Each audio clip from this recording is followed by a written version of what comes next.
千里之行，始于足下。A journey of 1,000 miles begins beneath the feet. We now gather in the Tao to travel the journey together. Welcome to Tao Talks with Derek Lin, where we take a deep dive into the Tao Te Ching by Lao Tzu. As always, I would like to extend a warm welcome to one and all. Thank you for joining us. I would like to invite you to center your thoughts and direct your attention to this moment in time, to the here and now, to be fully present and mindfully aware as we all ready ourselves for this sacred process in the Tao with one another.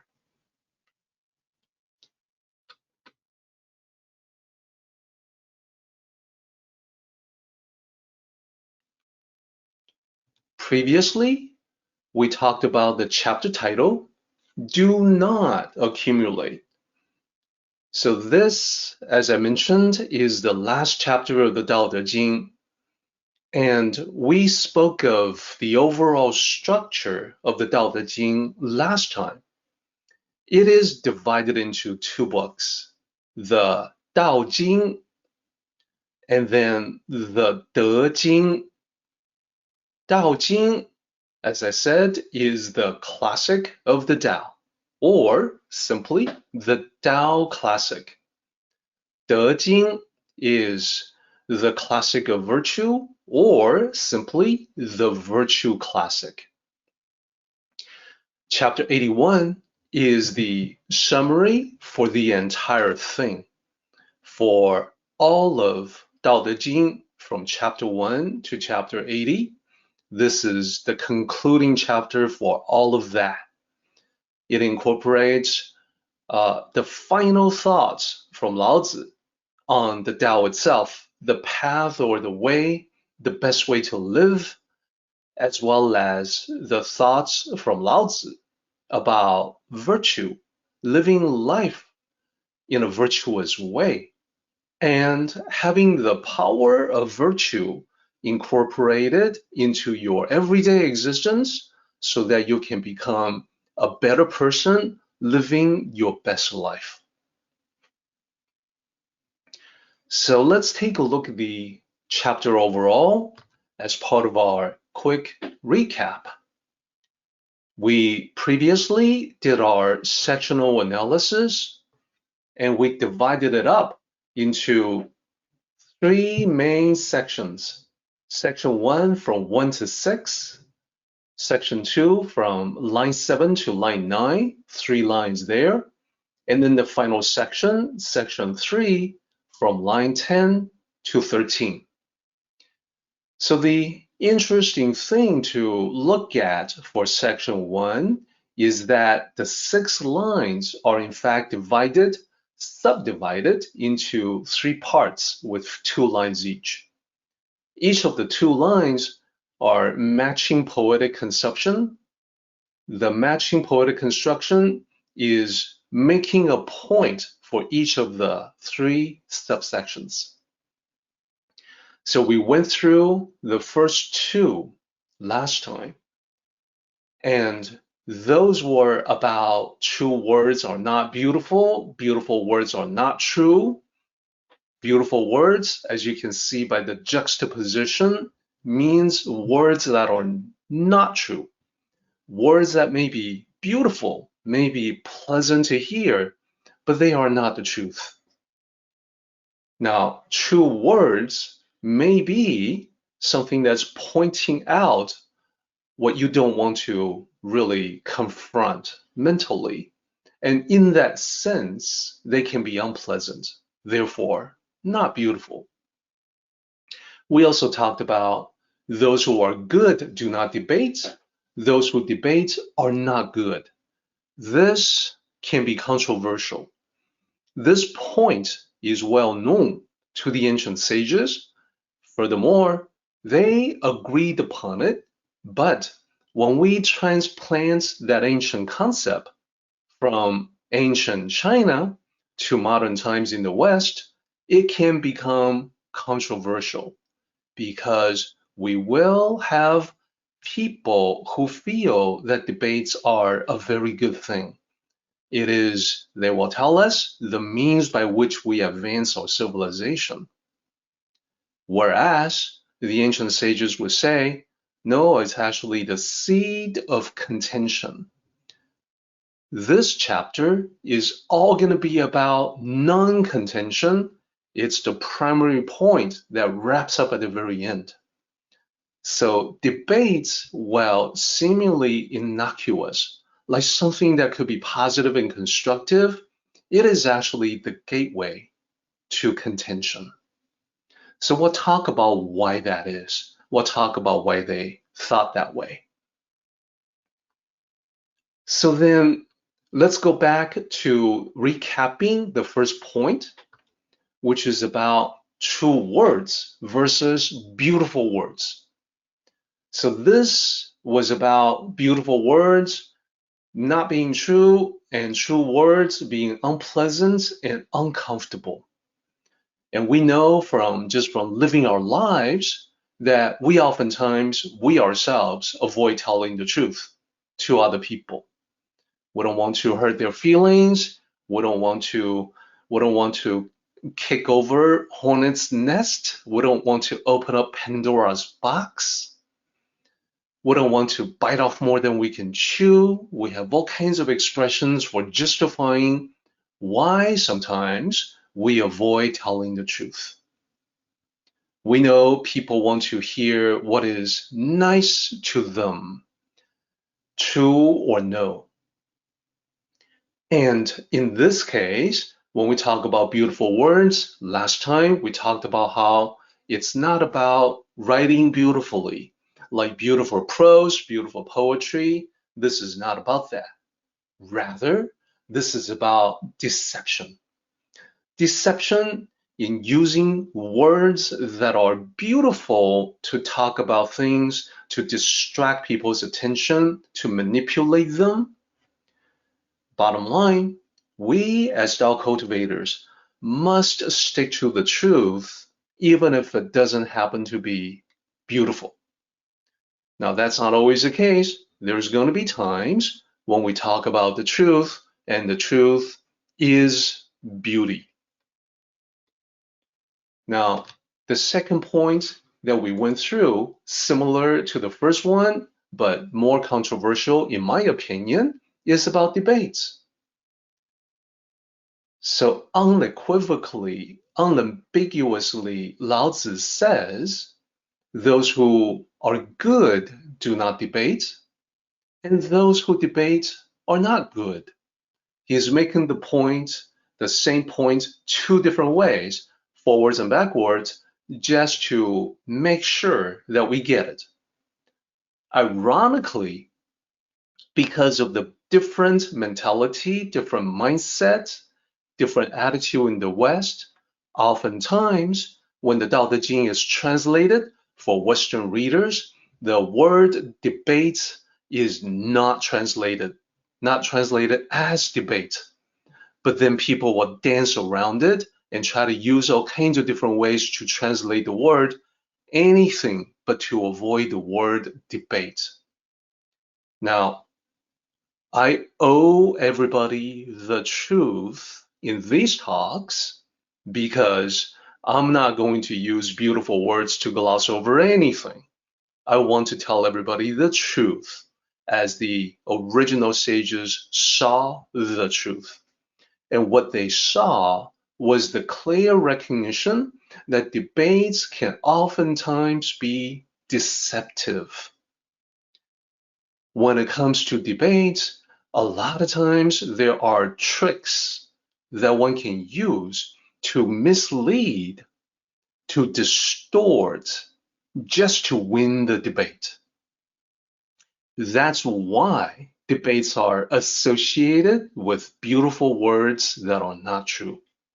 So I think now it makes sense. So the graph that I shared with everyone last time looks like this. So the right-hand side, you see a bar that's depicting the emotional content in a human interaction. At the top of it, we can have something that is very positive and constructive. To the left-hand side, I talk about what those are. It's very positive and constructive for people to state their positions, to talk about the reasoning that led them to that position. It's also very positive and constructive for them to list out why they believe what they believe, to present supporting evidence, things to back them up. And when someone presents a position, there's usually going to be some questions. People may ask, could you clarify what you just said? You mentioned XYZ, did you mean ABC? So Q&A for clarification, very positive, very constructive, and that's in the discussion part. You can stick to that clarification in your discussions for better mutual understanding. Now, we then turn to debate. Most people would say debates can be constructive and informative as long as it doesn't turn into arguments, which is at the bottom of that, right below debate. In a debate, there's point, counterpoint, people present what they want to say, there's rebuttals to that, rebuttals to the rebuttal, etc. Now, let me talk about the difference between East and West. First, let me start with a language-specific issue. When it comes to English, the word argument has two different meanings that are not always synonymous. You can say argument in terms of a specific reason or set of reasons that you give to persuade other people. When we talk about arguments presented for and against, I might say, here are the arguments for daylight saving hours, or here are the arguments against increasing the tax. When I say arguments, I'm not talking about argumentative personal conflicts, verbal conflicts. I'm just talking about a set of reasons. But then the other definition of argument is that heated exchange driven by anger, where volume goes up. It's a shouting match back and forth. It could escalate into physical conflict. The verbal conflict could escalate into physical altercation. So that's arguments, and everybody would agree, yeah, that's a bad thing. We shouldn't argue. Nothing really gets done constructively when we argue with one another. You end up with just a lot of people who are very upset. So most people around us in this society, in the Western world, would say debates can be constructive, but if it turns into arguments, then it becomes negative. Now, the difference is that Tao sages move it up one notch. Okay, so the difference is one level. Tao sages would say discussions can be very positive, very informative, constructive, but the moment it starts to become a debate, you give rise to possible falsehoods. In other words, beautiful words, misleading statements, logical fallacies. Have we not all seen that in debates? Statements that appear to be true and correct on the surface, but are in fact a debating technique designed to mislead or distort. What are some examples? I can think of a couple of examples off the top of my head. One is called the straw man argument.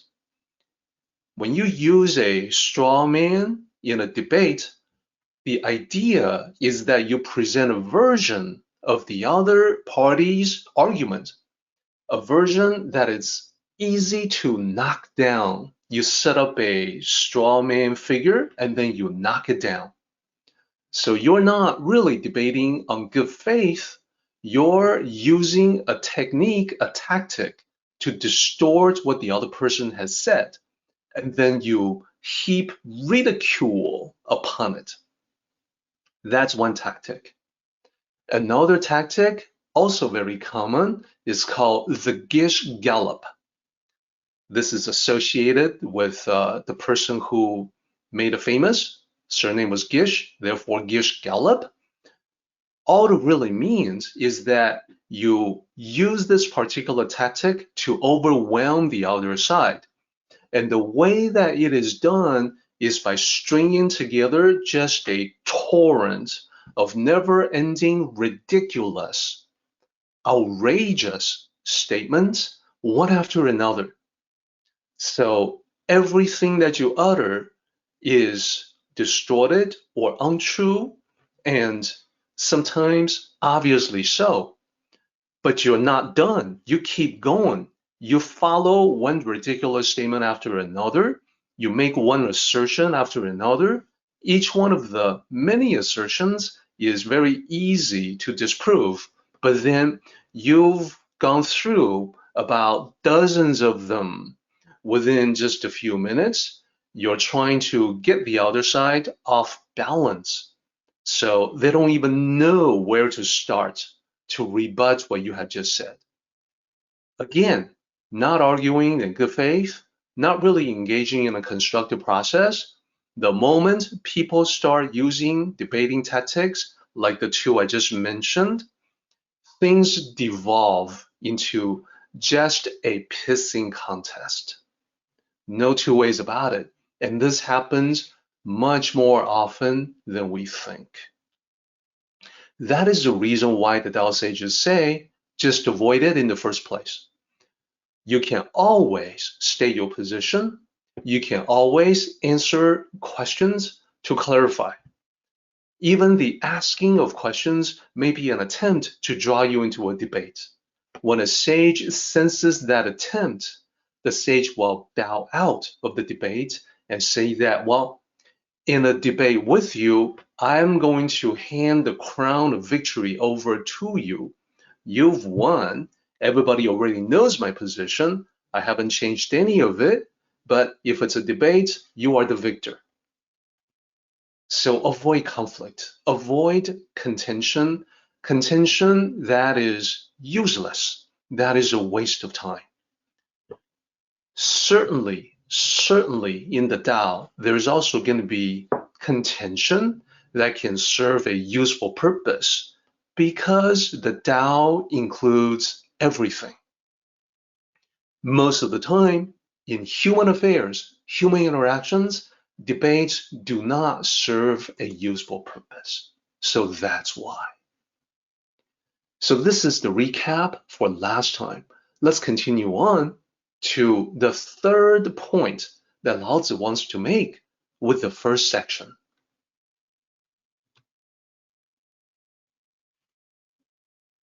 We are now on line 5. Line 5 says, those who know are not broad of knowledge. So it's saying that shallow, broad-based knowledge tends to be misleading or illusory. Let's break down this line first. 4 characters. The first character is know. The second character, those who, the one who, he who, she who, depends.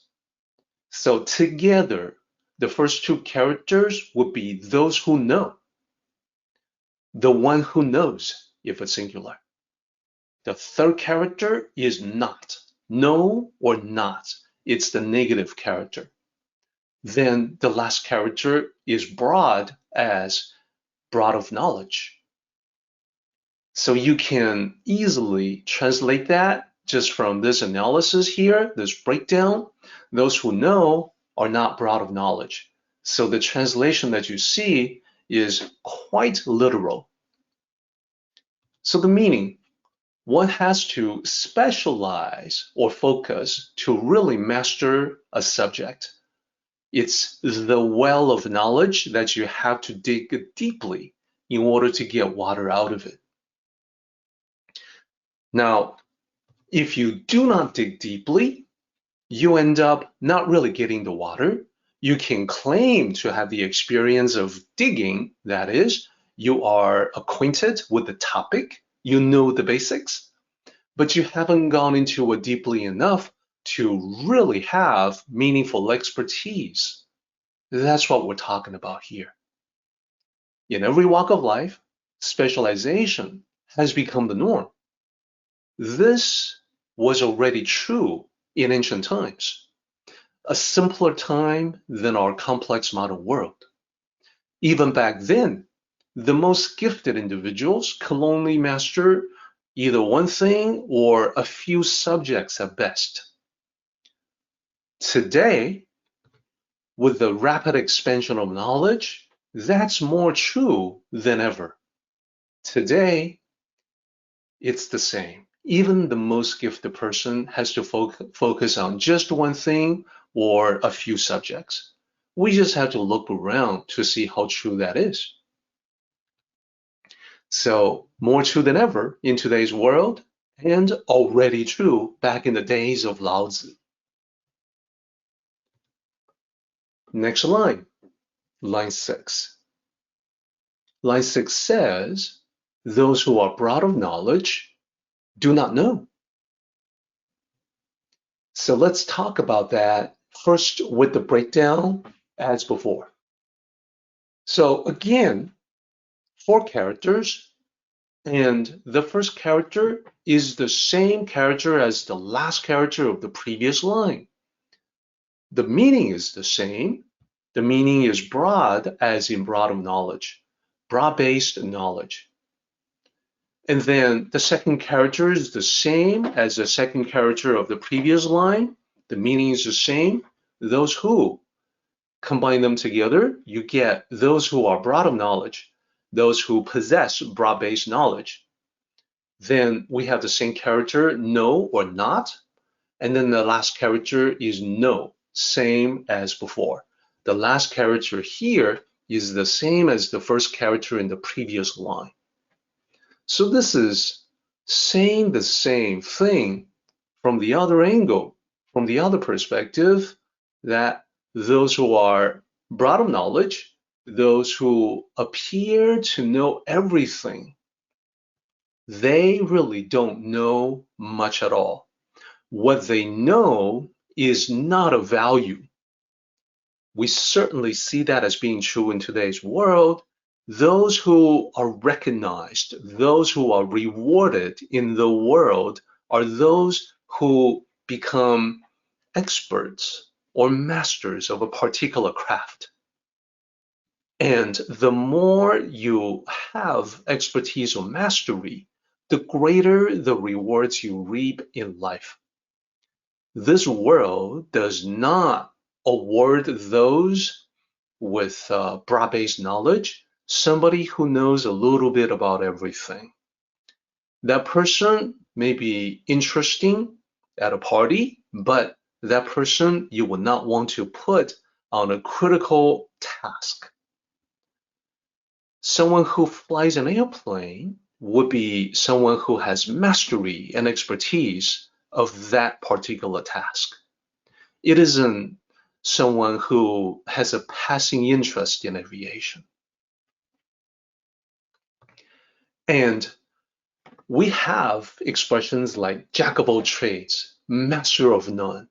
And sometimes we have other expressions like, oh, that person there, he's a know-it-all. That person seems to know about everything or claims to. But the know-it-all is not someone that you would turn to for in-depth expertise. So being broadly knowledgeable we know is usually an ego-driven illusion. Someone wants to appear broadly knowledgeable as a way to stroke his or her own ego. And ego, as I mentioned, is one of the most difficult problems that we can wrestle with in this lifetime. Sometimes it is not just someone being ego-driven, but someone who is intent to deceive, someone who wants to pull a fast one. The charlatans use beautiful words in order to appear broadly knowledgeable. Those are actually both deceptive practices. To pretend to be broadly knowledgeable, to present the appearance of that, and to use beautiful words, someone who can really talk his way in and out of anything. Those tend to be deceptive tactics used by charlatans, scammers, conmen, and so on. So there's recognition of this deception even back in ancient times. So now we're at the end of the third point that Lao Tzu wanted to make with the first section. We're now in a position to summarize all of the above. What Lao Tzu is saying is that, well, let's talk about the three ways to live that can be further divided into being contrary to the Tao or aligned with the Tao. So when we talk about beautiful words versus truthful words, contrary to the Tao would be smooth talkers who hide deception behind words meant to manipulate or influence others. Beautiful words, not trustworthy. To be aligned with the Tao means we must speak the truth when called upon to do so. In the Tao, most of the time, people prefer saying less than saying more. Silence to verbosity. But when called upon to speak the truth, there is no hesitation.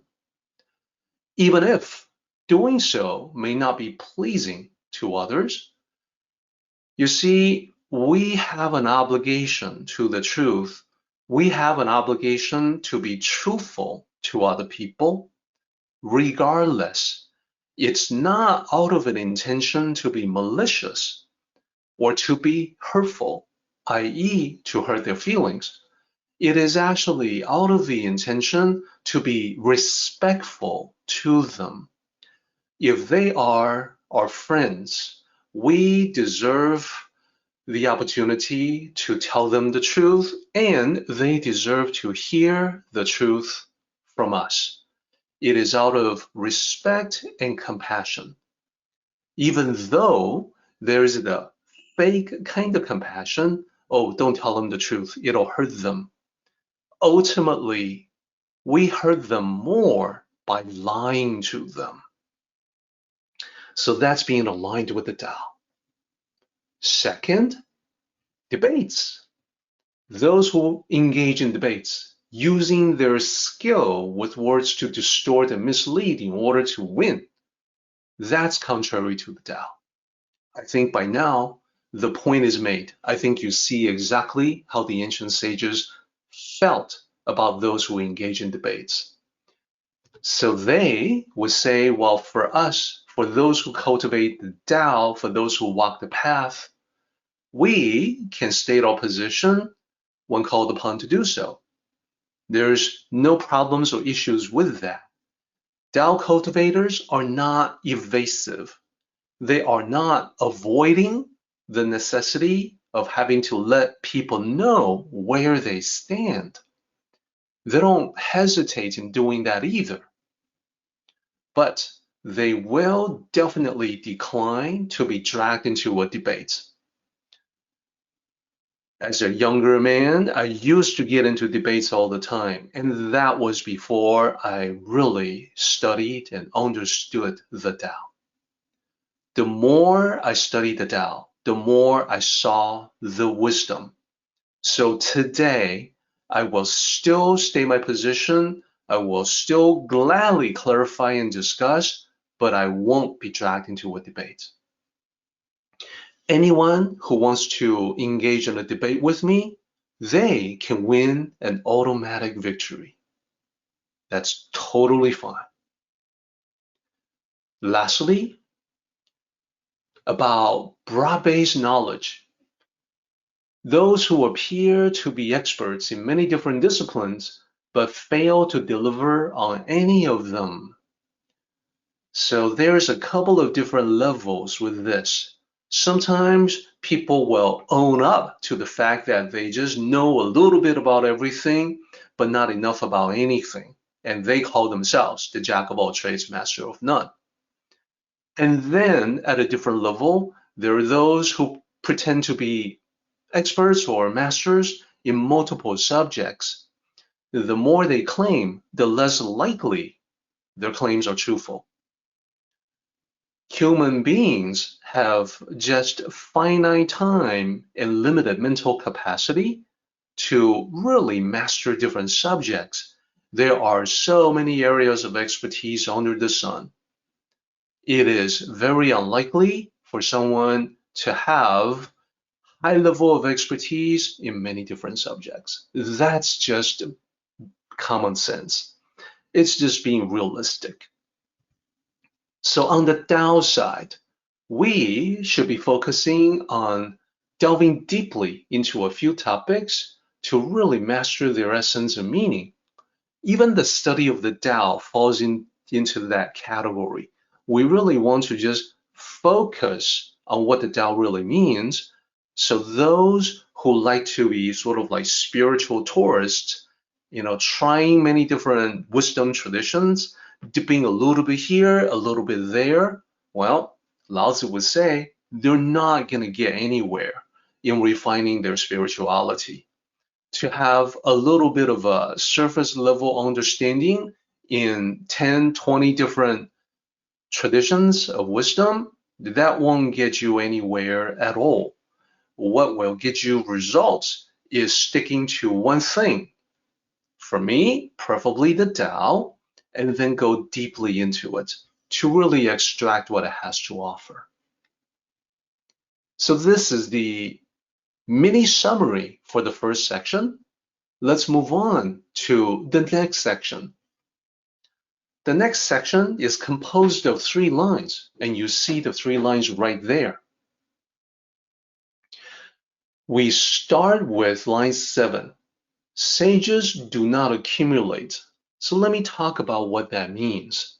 This has to do with clutter of all kinds. To accumulate is to hoard, to clutter up your life.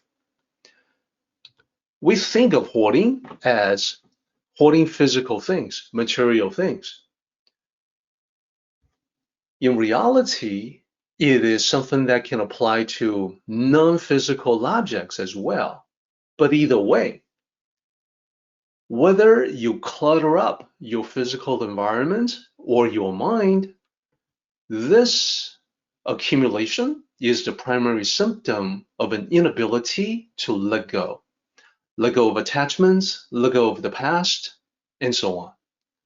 It applies to every aspect of life, both the tangible, like the physical objects or material things that I talked about, and intangible, like emotional baggage, excessive attachments.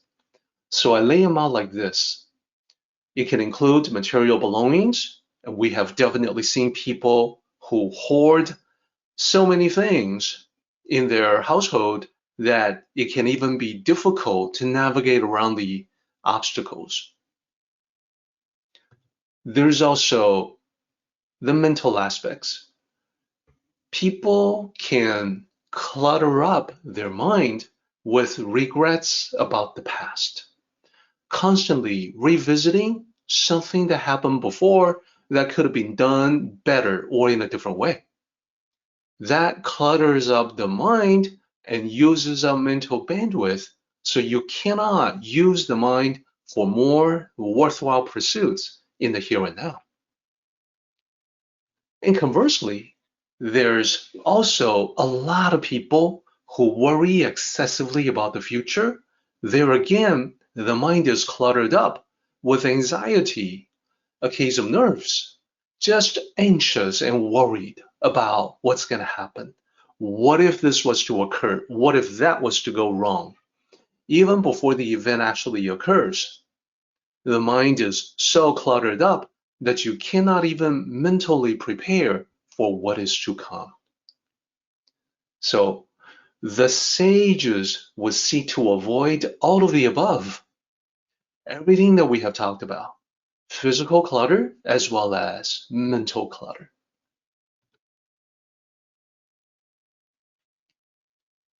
So line 8, the more they assist others, the more they possess. So this is about the sage's way of living life, being someone who is helpful to other people. When you help others in accordance with the Tao, you create good karma. Now, the term karma was still unknown in ancient China at the time of Lao Tzu. They didn't have that term. That term originated from ancient India.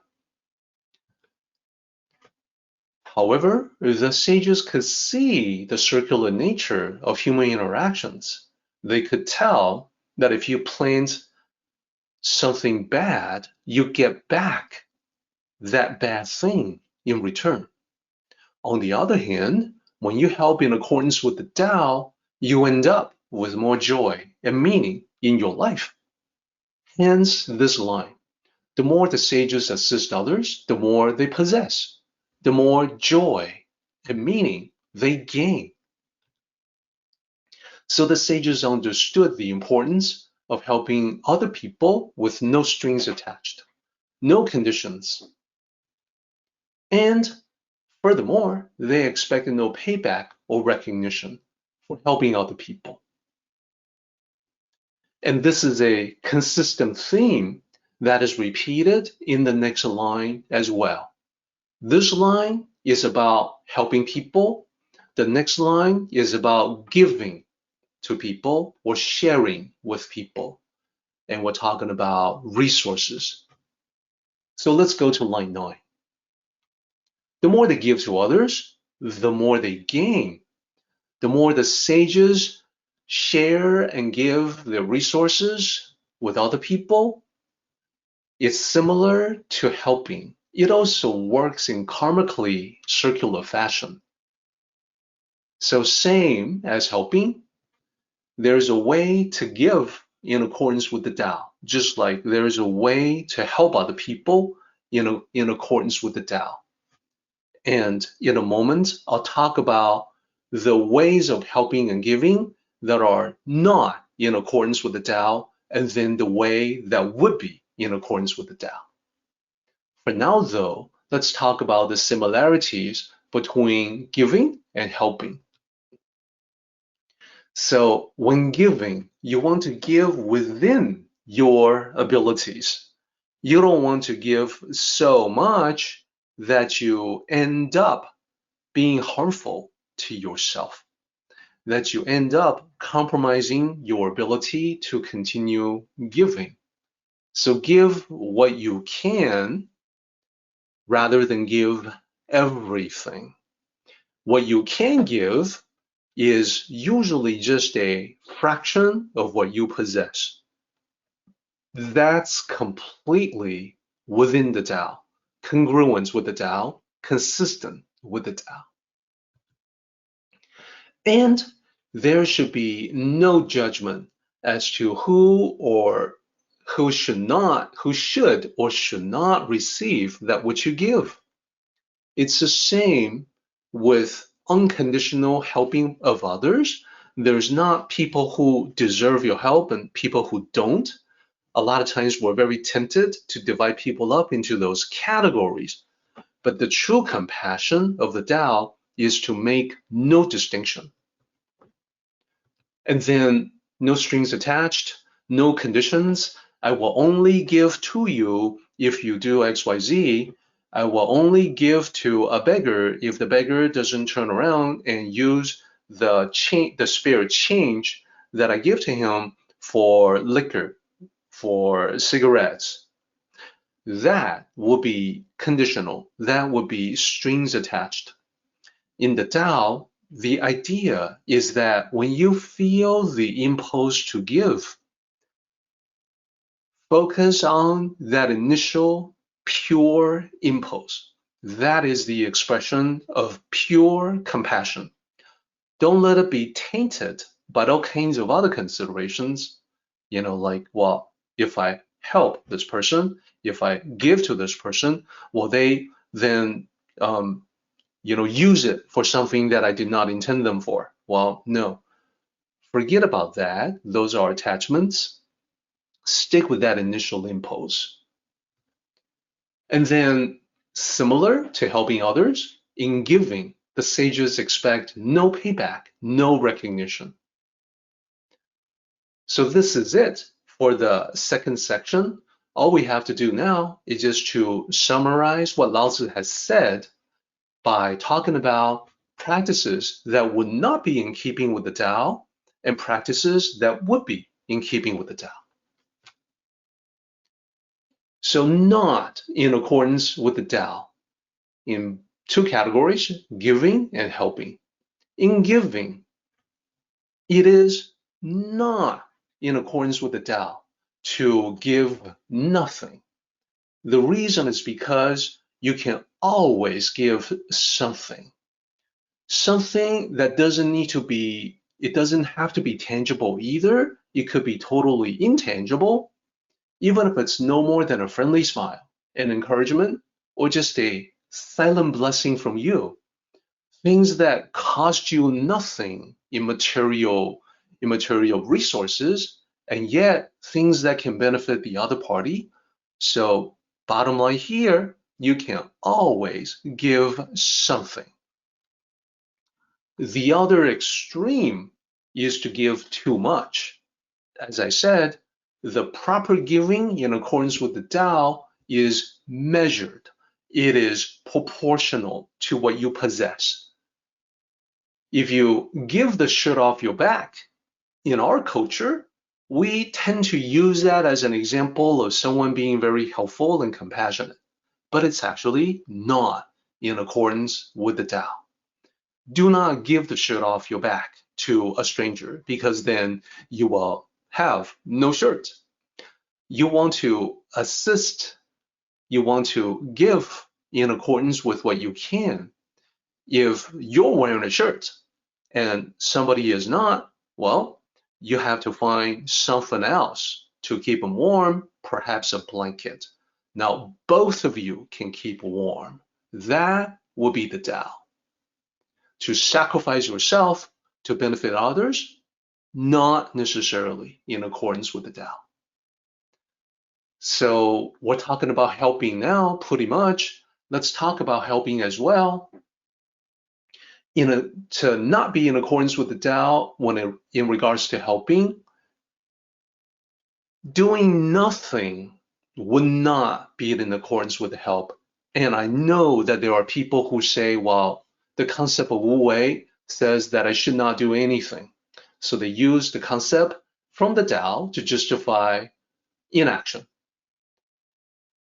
In reality, Wu Wei means actions that are without attachments, without hidden agenda. Like I said, the pure act of giving that is driven by pure compassion, that will be Wu Wei as well. To do just the minimal that is necessary to achieve a particular objective, that can be Wu Wei as well. In all cases, Wu Wei doesn't mean a refusal to help other people, to do nothing. Even if you can tell that someone has problems or issues that can correct itself if you just observe, for you to just listen to those problems, for you to just play the role of an observer ready to jump in when necessary, that's doing something. That is not doing nothing. Then, doing too much, like giving too much, is not in accordance with the Tao. When you go beyond, when you go beyond moderation, you end up with wasted effort, a gesture in futility, because when you do too much to help, you may be taken for granted. You may actually verge into the possibility of interfering with the other person.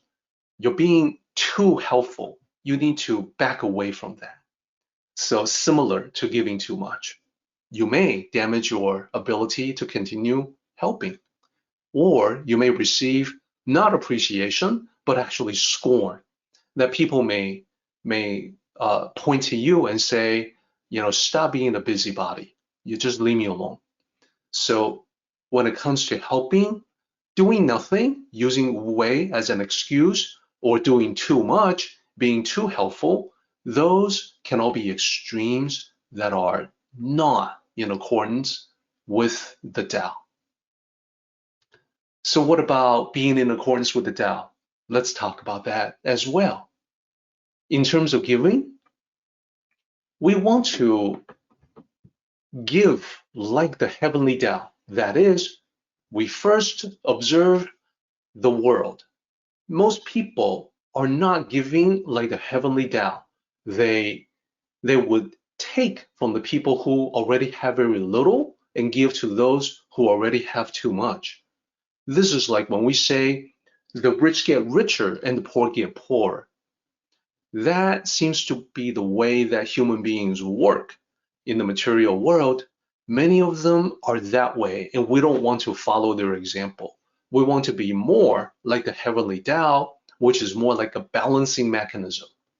So we want to emulate the Tao by reducing the excess that we possess and share the excessive resources with those who don't have enough of those resources. This could be charity, this could be donation. Either way, it is consistent with what it says from Tao Te Ching, chapter 77. 2 lines that you see there, they mean reduce that which has excess, add to that which is lacking. And in that chapter, it's talking about how the heavenly Tao balances everything, and we should too. Now, in accordance with the Tao, to help other people, that is, we should provide physical, mental, and material assistance according to ability and without requiring any kind of compensation. I think that that's pretty well known. That's pretty much common sense. And we should also encourage the people that we assist to pay it forward. No need to pay us back. Pay it forward, help other people, pass on the message of the Tao. This will be consistent with chapter 79. I've got 2 lines there from chapter 79. This is the chapter about the left part of the lending contract versus the right part. And those 2 lines say, those who have virtue hold the contract. Those without virtue hold the collections. If you recall from our discussion on 79, the sages are the ones who hold the left part of the contract. That is, they have provided assistance to other people, but they do not demand collection. They do not need to be paid for that. Instead, they tell people to further pay it forward by helping even more people. So that would be in accordance with the Tao. Let's go further into the chapter. We are now in the next section, composed of 4 lines. So we're nearing the end. Line 10 says the Tao of Heaven. So let me talk about this specifically. We know the Tao includes everything, the good and the bad, or more specifically, what we human beings judge from our perspective as good and bad. We think that which is beneficial for human existence to be good because, of course, we are biased in that respect. And those that are detrimental, factors that are detrimental, dangerous to us, those we judge to be bad. The Tao includes all of that, the good and the bad, the things we like and the things we don't like. Then, let's talk about this expression, the Tao of Heaven, 天之道. This term is specifically invoked to talk about the positive aspects of the Tao, the Tao that we aspire to, the things that will be helpful to us in our own lives. This will be virtues. This would be things like compassion, kindness, patience, mercy, connection, friendship. The list goes on. So the Tao of Heaven, that which we consider to be positive, beneficial, constructive for us from our perspective as human beings, the next line, it'll say it benefits and does not harm. Now, we want to back off for just a moment and recognize that we were talking just now about human judgment. There are things that we judge as good or bad from our human perspective. For others, the same thing that they're looking at from their perspective may not be good and bad for them. If we were to clear an area of dangerous predators, we may think that's good for human beings who want to live there. But for those predators, it's death and destruction. So nothing can be said to be universally, objectively good or bad. It depends on if you are on the giving end or the receiving end of something. Now, positive, we're just talking about things that contribute to human welfare, and the topic is complex. It includes the qualities we recognize as human virtues, and the Tao of Heaven is also synonymous with nature, but the aspects of nature that we utilize for our benefit. So before we go further, I just wanted to make sure everyone understands the direction that Lao Tzu is aiming at. Rather than to say absolutely, positively everything that is included in the Tao, Lao Tzu wants to talk about the aspirational Tao, what we should be, for instance, to one another, how we should treat each other and nature itself. That's the context here. Then next line 11 says benefits and does not harm. So let's delve even a little deeper into the complexities of it. First of all, the recognition that we should have is that we ourselves are part of nature. The human mind is part of nature. The intelligence that we have, our ability to utilize nature, comes from nature itself. Now, that doesn't give us a license to destroy nature, because that's actually to our own detriment. If we destroy nature, we being part of nature, we cannot help but suffer the blowback from that. So we'll return to that idea in just a moment. For now, let's focus on this. Our minds are natural in the sense that it comes from nature. It is nature that gave rise to humanity. It is nature that gave rise to human intelligence. Therefore, it is the most natural thing for us to use our minds in getting the most out of this world. We just have to make sure that we do so in a responsible way. And the expression is partnership and stewardship. Partnership, working in conjunction with nature. Stewardship, recognizing that our time is limited. We're going to have to be done at some point and hand over the world to a subsequent generation of human beings. So we're just temporary stewards. So let's talk about the different aspects of nature and how we take advantage. There's life in nature. We use it. We use life in nature as sustenance and benefit from it. So early primitive human beings knew how to hunt and gather. They knew about the edible plants that they could gather, the fruits.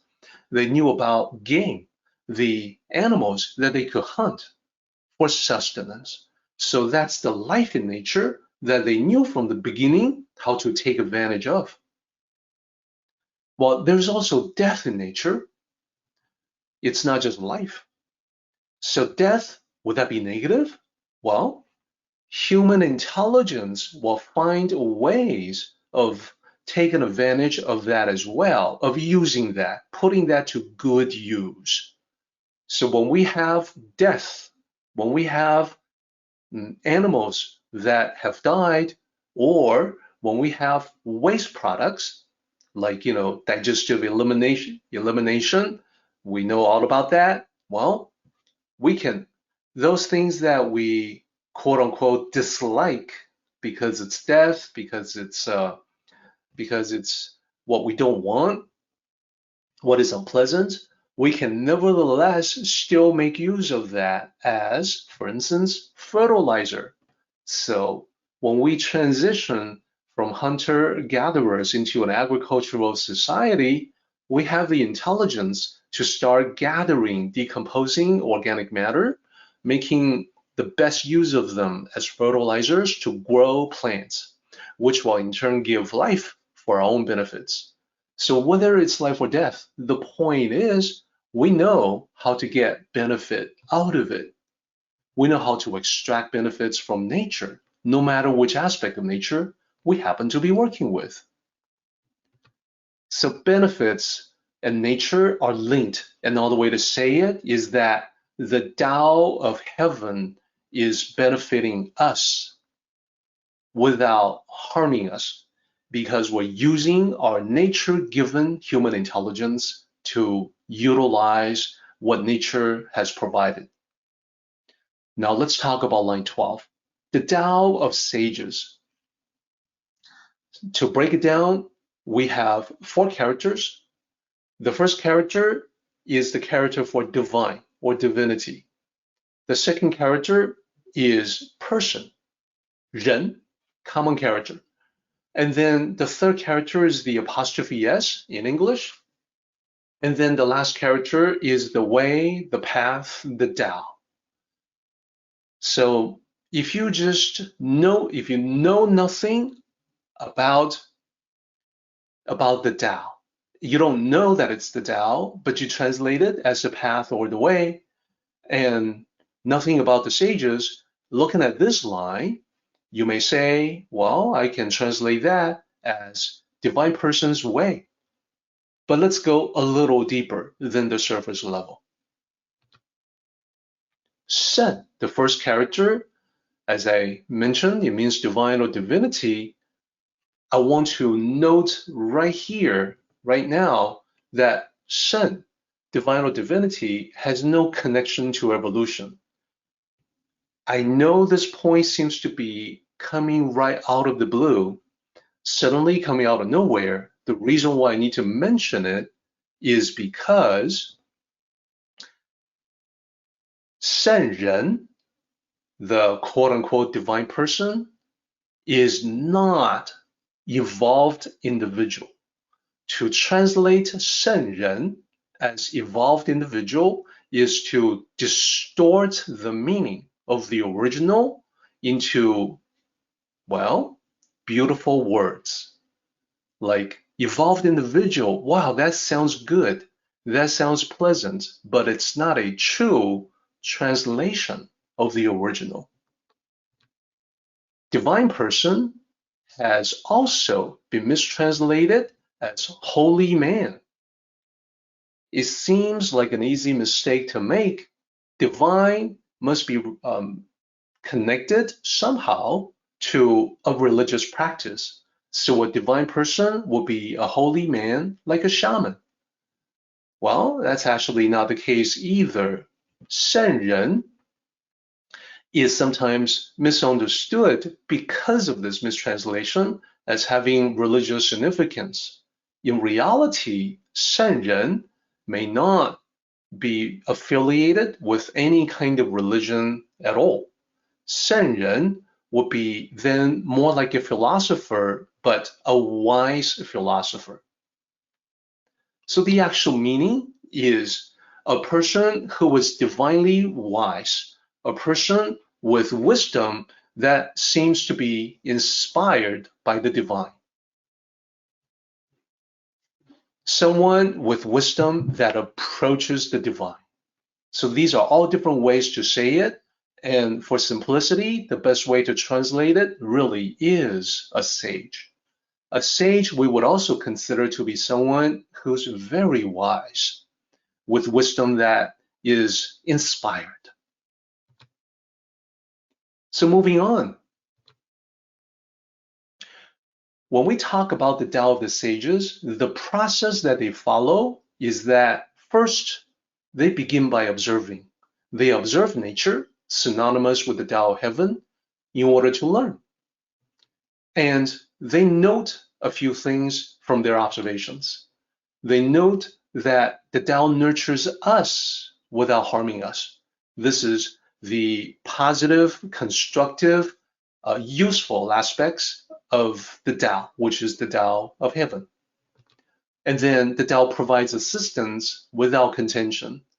Same thing, the Tao of heaven is providing us with an abundance of resources for us to use so that we can survive and thrive. We have an environment that we can shape using the intelligence that we are given to get what we need. And I'm talking, of course, about food, water, shelter, and so on. And as we enjoy the bounties of nature, whatever principle, functionalities lie behind the scenes to make all of this possible, that is what the ancients call the Tao. In other words, it seemed to be the Tao, the way of nature, to provide what we need in order to survive. The very fact that we were able to live spoke to that, was the testimonial to that. And then you can see by that description that there is a process going on for the ancient sages, that they understood what they observed. They sought to emulate the Tao. They wanted to behave in emulation with the Tao. If the Tao was humble, as exhibited by water, then they would also want to emulate that humility.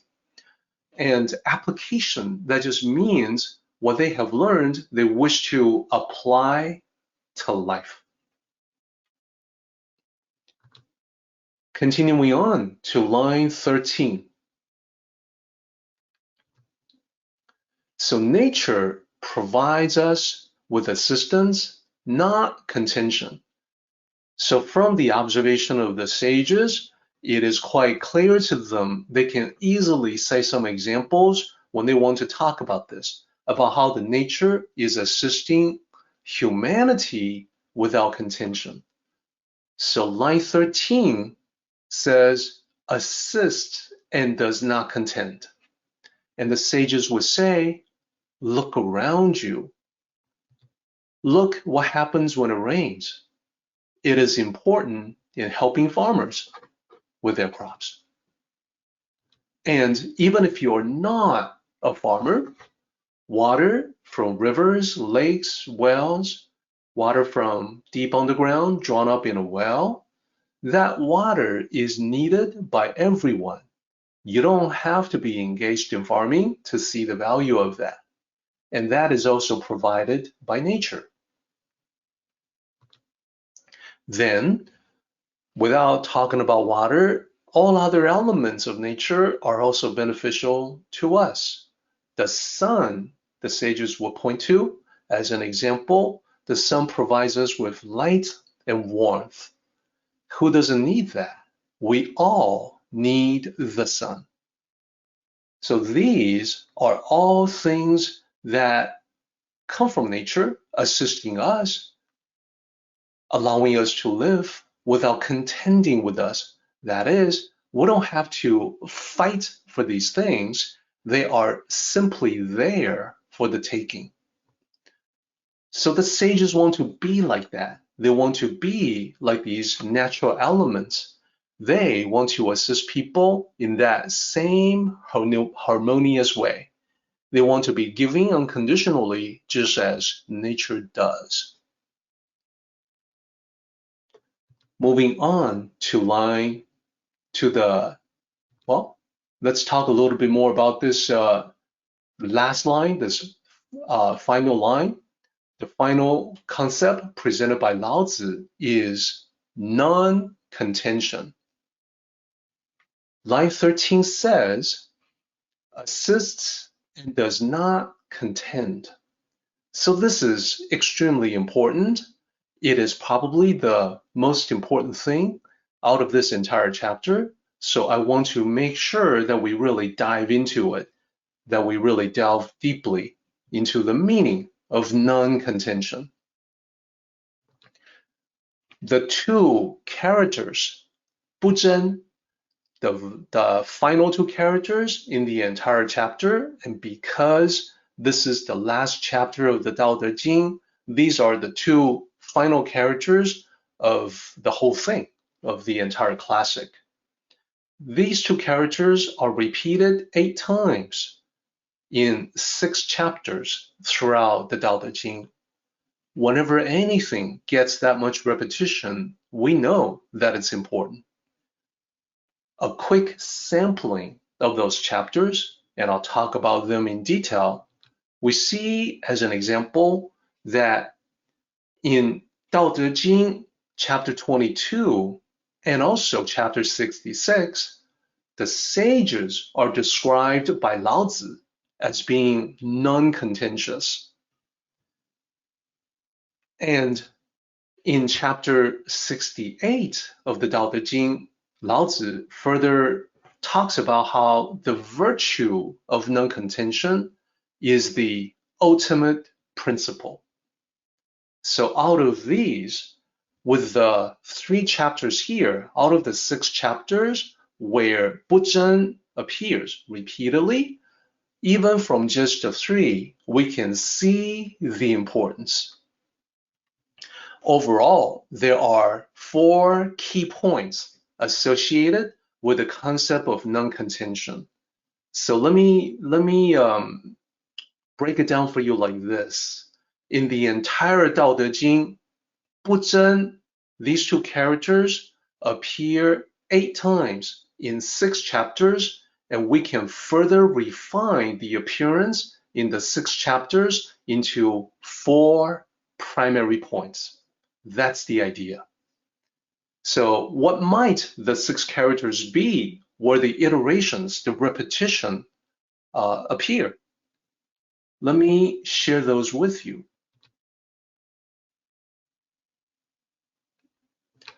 The very first mention of 不争 is in Tao Te Ching chapter 3. It's in the beginning where the first 2 lines of chapter 3, they say, do not glorify the achievers, so the people will not squabble. That is, the people will not be contentious if achievers are not glorified by the ruling elite. This speaks to an important point about life. Life can oftentimes be contentious, and that contention comes from competition within human society. This is talking about that. When achievers are glorified, everybody else who is not glorified wants to compete against the achievers in order so that they can next be glorified as well. In our society, that competition turns into the rat race, the race for material resources like money, positions, higher positions of prestige, fame, material rewards of different kinds, not necessarily just money, but also possessions. So competition becomes a key element leading to contention. That's what the first iteration is all about. Then we move on to chapter 8. The first two lines of chapter 8, they say, the highest goodness resembles water. Water greatly benefits myriad things without contention. So we've already talked about how nature itself benefits all without contention. And here, what Lao Tzu is doing is to highlight the fact that water can be used as symbolic, representative, a metaphor for the Tao. In order to see that the Tao itself does not contend, we can simply focus on water, one aspect of nature. We benefit greatly from water. We all need it in order to live. And yet, water does not contend against anyone. It's there for us.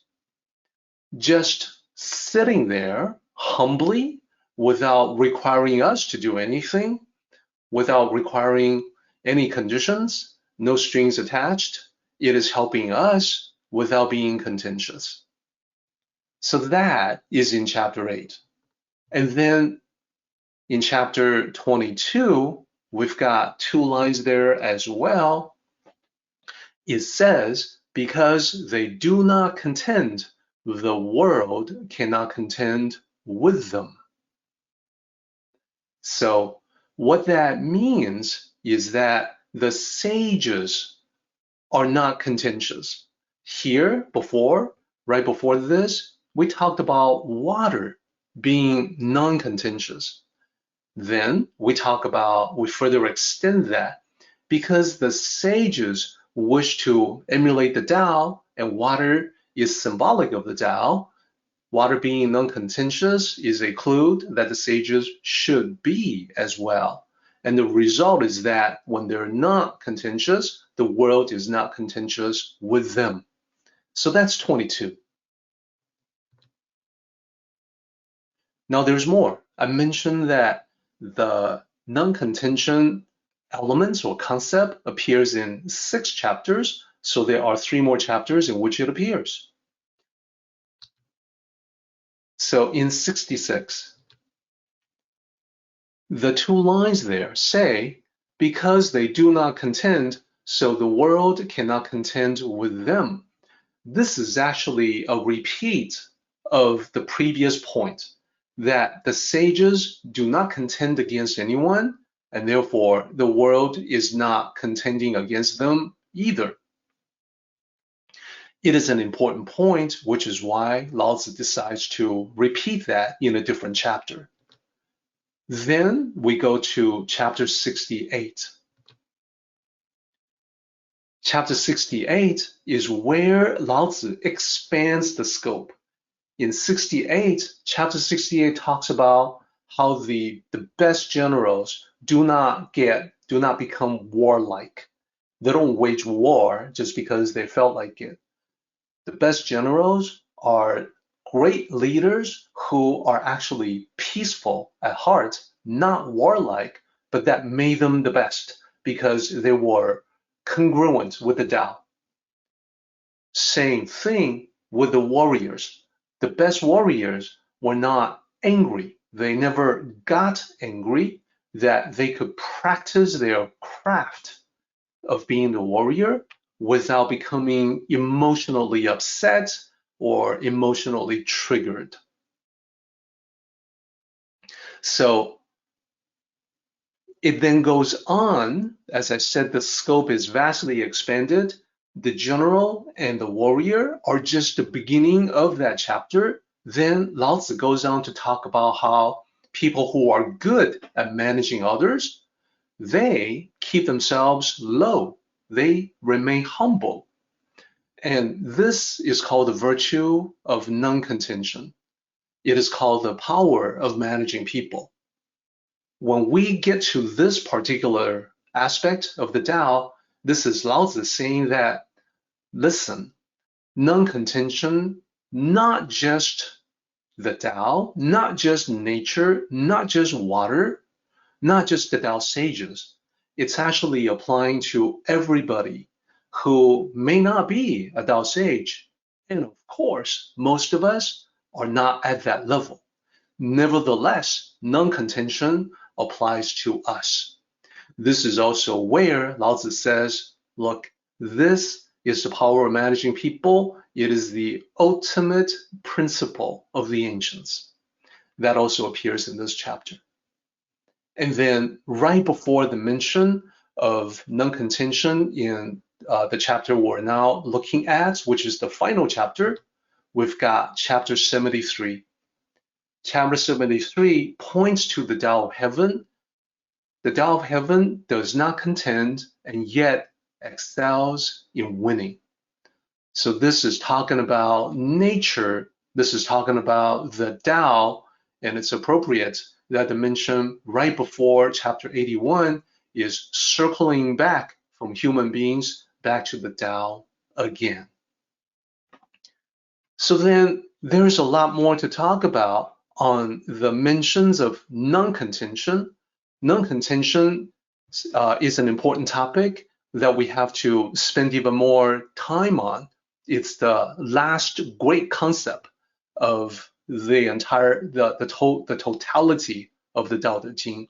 And that's why it is worth the extra time for us to go into it deeply.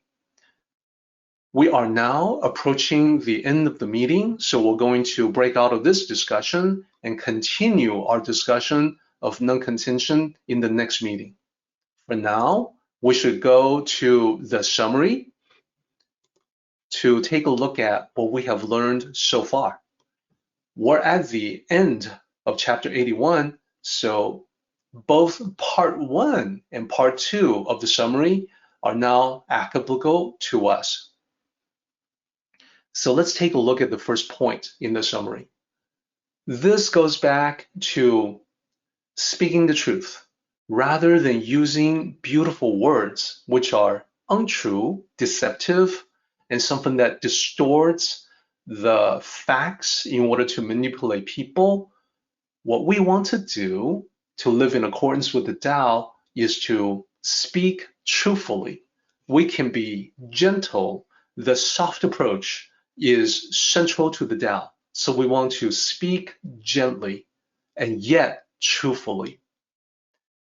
We need to, from time to time, be the person to say what needs to be said, what should be said. And we need to recognize that ultimately, honesty really is the best policy. By that I mean, we want to come from the place of being respectful and compassionate to other people. They deserve the truth, and ultimately, they benefit from the truth, even if temporarily they find the truth to be uncomfortable. They benefit from it long term. Second, we want to refrain from getting into debates. So I spoke a lot about this, so we don't need to get into all the reasons for why we should not debate. I just want to point out this one thing here. No one really wins debates. We talk about, oh, he won, she won. There's a winner, there's a loser. But let me just say that even if you win, you arouse resentment from the other side, and that resentment is not going away. So in a real sense, even when you win, you actually lose. Number 3, narrow your focus on the most important things in life. So this is referencing the part of the chapter that talks about how the sages do not accumulate. They themselves want to reduce what they possess in terms of material things, in terms of mental clutter, so that they can focus their spirituality, that because spiritual power corresponds with simplicity. The more you are able to streamline and reduce, focus and concentrate, the greater your power. Like a beam of light that is focused into laser intensity. And what that means for us is that we want to do the same thing. My suggestion is that we can get into the habit of identifying the one thing that is the most meaningful to you. Everybody has that, but perhaps we don't think about it too much. I know the one thing that is the most meaningful to me, and that's actually to be here with you to share the Tao. Let's go to part 2 of the summary, and this is all about the final advice from Lao Tzu. Parting words. Number 1, let go of the need to accumulate. So this is a reiteration of the point just made, and this is also going into what Lao Tzu said about giving and helping. The more assistance you provide to other people, the more friendship you possess. And we know that to be true. We see that in real life. We have seen it. We have experienced it. Second bullet point, the more things you give away, the more joy you receive. That which you give away as tangible items, you get back as intangible happiness. So I cannot think of a better reason than to declutter my life and to let go of the things that I don't need anymore. Second point of the advice from Lao Tzu, follow the heavenly Tao. The heavenly Tao benefits all, harms none, and therefore we want to do the same thing. Work to benefit everyone, do not harm anyone. And this is reiterated a couple of times, and we should reiterate it as well. The sages emulate the heavenly Tao. Therefore, the sages also do not contend, just like the heavenly Tao is not contentious. The sages also do not harm anyone, just like the heavenly Tao is positive, allowing human beings to thrive, and does not harm them. So the Tao of sages means acting mindfully for everybody. This is not just about you anymore. This is about everybody around you. Contend against none. Act mindfully for all. Contend against none. Our meeting has come to an end, but the journey continues on. Let us all travel safely so we can meet again. Until next time, may the Tao fill you with peace and happiness.